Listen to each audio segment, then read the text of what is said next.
اعوذ باللہ السمیع العلیم من الشیطان الرجیم بسم اللہ الرحمن الرحیم رب اشرح لی صدری ویسر لی امری واحلل عقدۃ من لسانی ویفقہوا قولی رب یسر ولا تعسر وتمم بالخیر وبک نستعین رب زدنی علما۔ السلام علیکم ورحمۃ اللہ وبرکاتہ۔ الحمدللہ ہم سورہ نساء کا ترجمہ و تفسیر کر رہے ہیں۔ 59 آیات کا ترجمہ و تفسیر الحمدللہ ہم کر چکے ہیں۔ آج کا سبق آیت نمبر 60 سے دیکھیے۔ اعوذ باللہ من الشیطان الرجیم الم تر الی الذین یزعمون انہم آمنوا بما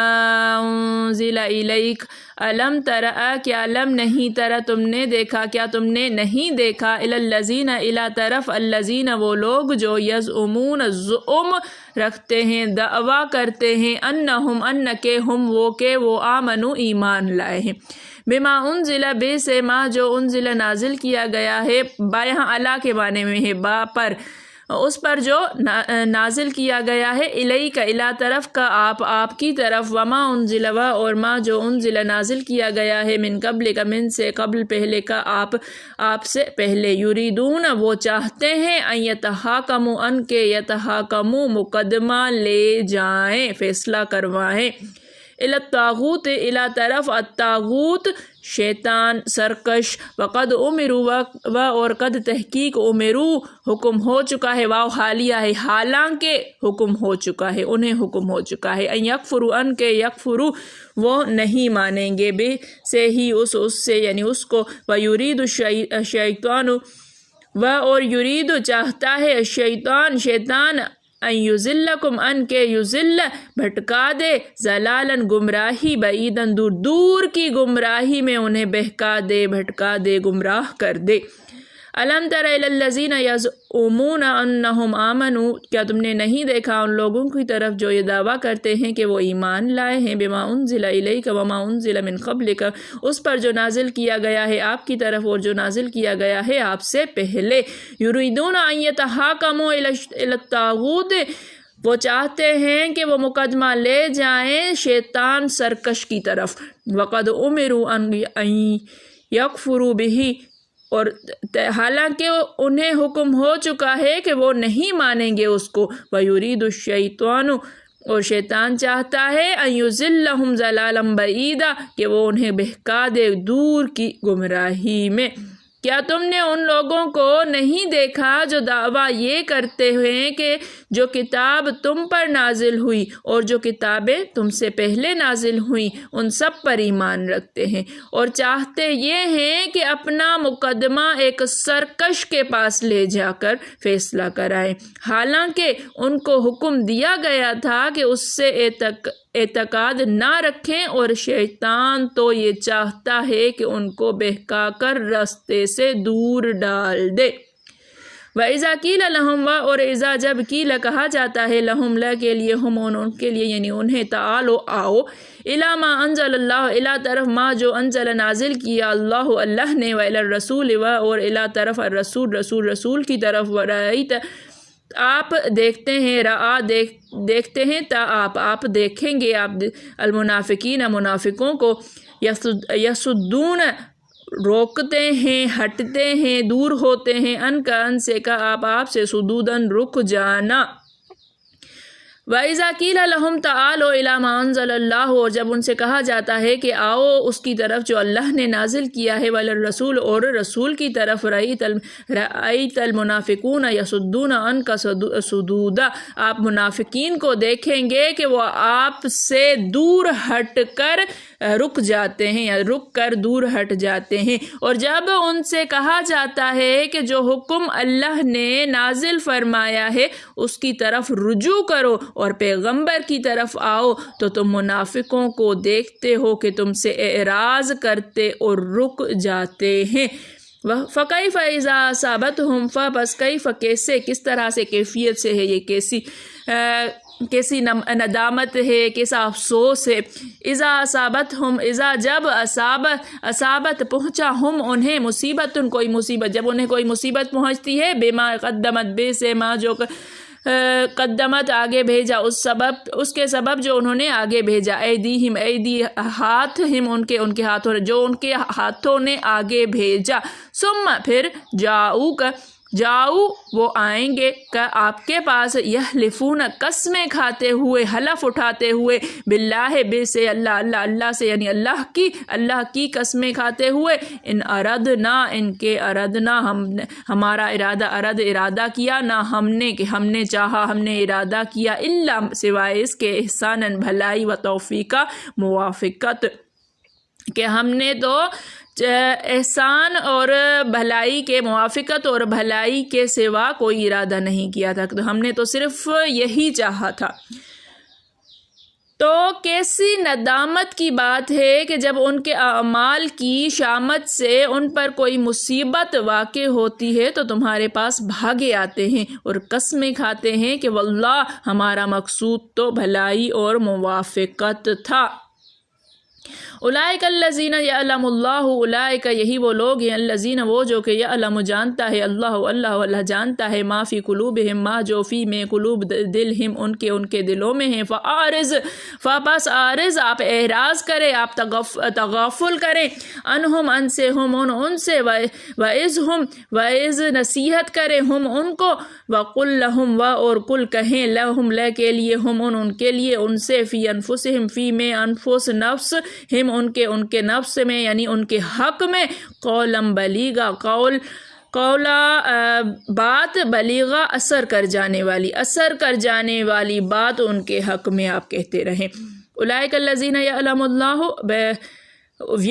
یہی وہ لوگ ہیں جن کے بارے میں اللہ جانتا ہے، ما فی قلوبہم کہ ان کے دلوں میں کیا ہے، جو ان کے دلوں میں ہے اللہ تعالیٰ ان کو جانتا ہے۔ فاعرض عنہم، پس آپ ان سے اعراض کیجئے، وعظہم اور آپ ان کو نصیحت کریں، وقل لہم فی انفسہم اور ان کے حق میں آپ کہتے رہیے، قولا بلیغا اثر کر جانے والی بات۔ ان لوگوں کے دلوں میں جو کچھ ہے اللہ اس کو خوب جانتا ہے، تم ان کی باتوں کو کچھ خیال نہ کرو اور انہیں نصیحت کرو اور ان سے ایسی باتیں کہو جو ان کے دلوں میں اثر کر جائیں۔ اس آیت کے اندر اللہ تعالی یہاں تک کہ حسن سلوک کا حکم دیتا ہے اور دوگلے لوگوں کا ذکر ہے۔ اس آیت میں علم تر، اوپر والی آیت جو ہے، اللہ تعالیٰ نے ان لوگوں کے دعوے کو جھٹلایا جو زبانی تو اقرار کرتے ہیں کہ اللہ تعالیٰ کی تمام اگلی کتابوں پر اور اس قرآن و حدیث کی طرف رجوع نہیں کرتے، اس قرآن و حدیث پر اعتبار تو کرتے، ایمان تو لائے ہیں، لیکن اس کو رجوع اس کی طرف نہیں کرتے بلکہ کسی اور طرف لے جاتے ہیں۔ چنانچہ یہ آیت ان دو شخصوں کے بارے میں نازل ہوئی ہے جن میں کچھ اختلاف تھا، ایک تو یہودی تھا، دوسرا انصاری۔ یہودی تو کہتا تھا کہ چل محمد صلی اللہ علیہ وسلم سے فیصلہ کرا لیں، اور انصاری کہتا تھا کعب بن اشرف، یہ یہودی تھا، کے پاس چلو۔ یہ بھی کہا گیا ہے کہ یہ آیت ان منافقوں کے بارے میں اتری ہے، بظاہر مسلمان کہلاتے ہیں اور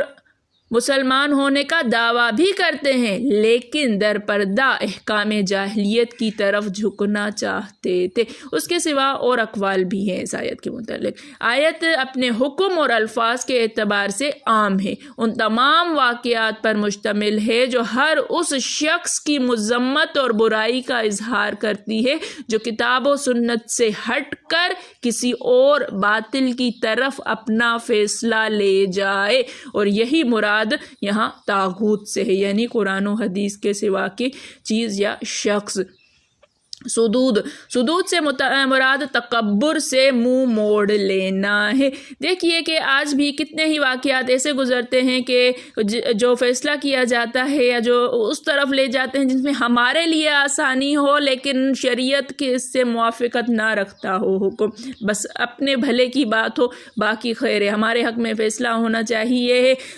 شریعت کیا کہتی ہے، قرآن و حدیث اس کے بارے میں کیا کہتے ہیں، اس کی کوئی پرواہ نہیں کی جاتی ہے۔ سورہ بقرہ کے اندر ہے کہ جب ان سے کہا جائے کہ اللہ کی اتاری ہوئی وحی کی فرمانبرداری کرو تو جواب دیتے ہیں کہ ہم تو اپنے باپ دادا کی پیروی ہی پر اڑے رہیں گے۔ ایمان والوں کو جواب یہ نہیں ہوتا، بلکہ ان کا جواب دوسری آیت میں مذکور ہے، یعنی ایمان والوں کو جب اللہ رسول کے فیصلے اور حکم کی طرح بلایا جائے تو ان کا جواب یہی ہوتا ہے کہ ہم نے سنا اور ہم نے تہ دل سے قبول کیا۔ پھر منافقوں کی مذمت میں بیان ہو رہا ہے کہ ان کے گناہوں کے باعث جب تکلیفیں پہنچتی ہیں اور تیری ضرورت محسوس ہوتی ہے تو دوڑے بھاگے چلے آتے ہیں اور کہتے ہیں اور تمہیں خوش کرنے کے لیے عذر معذرت کرنے بیٹھ جاتے ہیں اور قسمیں کھا کر اپنی نیکی اور صلاحیت کا یقین دلاتے ہیں اور کہتے ہیں کہ آپ کے سوا دوسرے کی طرف ان مقدمات کے لے جانے سے ہمارا مقصود صرف یہی تھا کہ ذرا دوسروں کا دل رکھا جائے،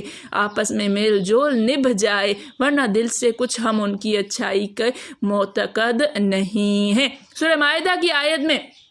ہے کہ یعنی تو دیکھے گا کہ بیمار دل یعنی منافق یہود و نصارہ کی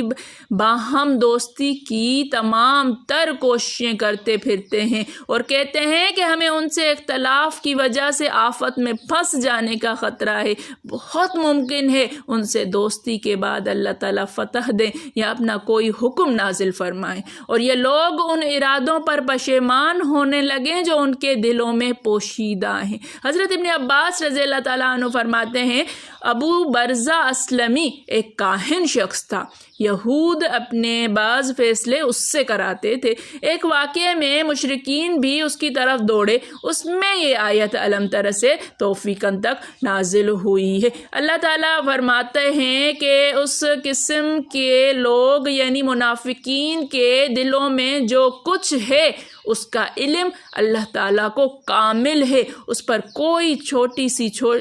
چھوٹی چیز بھی مخفی نہیں، وہ ان کے ظاہر و باطن کا اسے علم ہے، تو ان سے چشم پوشی کر ان کے باطنی ارادوں پر ڈانٹ ڈپٹ نہ کر نبی کریم صلی اللہ علیہ وسلم کو حکم ہو رہا ہے یہ۔ ہاں انہیں نفاق اور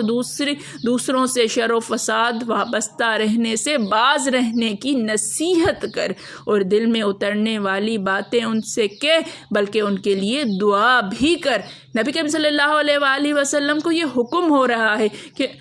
ان کی پکڑ نہیں کرنی ہے، ان کے لیے دعا کرو، ان کو نصیحت کرتے رہو۔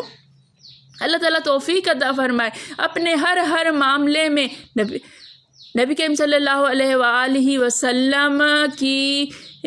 سنت کیا ہے، حدیث کیا کہتی ہے، قرآن کیا کہتا ہے، اللہ کا حکم کیا ہے، اللہ کے رسول کا حکم کیا ہے، اہم یہ ہونا چاہیے۔ اللہ تعالیٰ توفیق عطا فرمائے سمجھنے کی، عمل کرنے کی۔ میرے پڑھانے میں، آپ کے پڑھنے میں، میرے سمجھانے میں، آپ کے سمجھنے میں کوئی غلطی، خطا، بھول چوک ہو گئی ہو تو میں اللہ کے حضور میں توبہ کرتی ہوں اور معافی کی خواستگار ہوں۔ ربنا تقبل منا انک انت السمیع العلیم۔ السلام علیکم ورحمۃ اللہ وبرکاتہ۔